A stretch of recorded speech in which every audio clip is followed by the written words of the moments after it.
জাতীয় খেলা কাবাডিকে এগিয়ে নিতে সব চেষ্টাই করছে কাবাডি ফেডারেশন। তারুণ্যের উৎসবকে সামনে রেখে মঙ্গলবার থেকে শুরু হচ্ছে ছেলে ও মেয়েদের জাতীয় কাবাডি চ্যাম্পিয়নশিপ।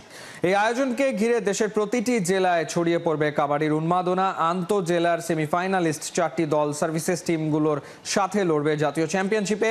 কাবাডির ভবিষ্যতের পাইপলাইন সমৃদ্ধ করতে সব ধরনের সহযোগিতা করছে জাতীয় ক্রীড়া পরিষদ।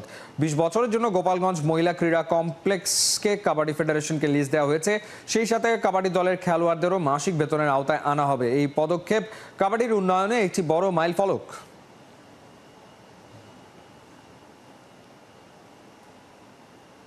আসলে বাংলাদেশের স্পোর্টস সেক্টরে ইন্স্যুরেন্সের বিষয়টা নিয়ে এনএসসি ভাবছে। একটু উন্নত বিশ্বে দেখুন, ইন্স্যুরেন্স কিন্তু খুব গুরুত্বপূর্ণ একটি বিষয়। প্রথম বিষয় হলো এটি হেলথ সিকিউরিটির অন্যতম একটি টুল। সেকেন্ডলি, এটা ফান্ড কালেকশন করে। থার্ডলি, এটা মানি সার্কুলেশন করে। এবং আপনার ইকোনমিক্সের ভাষায় আপনারা জানেন যে মানি যত বেশি সার্কুলেট হবে, ভ্যালু অফ মানি তত বেশি ইনক্রিজ হবে।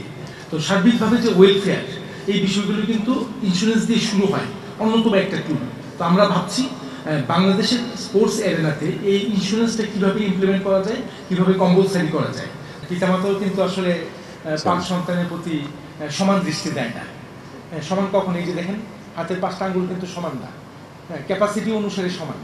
ভাত যখন খাবো, লুকমাটা যখন নেব, তখন ইকুয়াল। কিন্তু এখন কিন্তু ইকুয়াল না। ইকুয়াল থাকবে, ইকুয়ালিটি থাকবে না। সবসময় ইকুয়ালিটি রাখলেই যে আউটপুট বেশি আসবে তাও না, ইনইকুয়ালিটি থাকলেও যে আউটপুট আসবে না তাও না।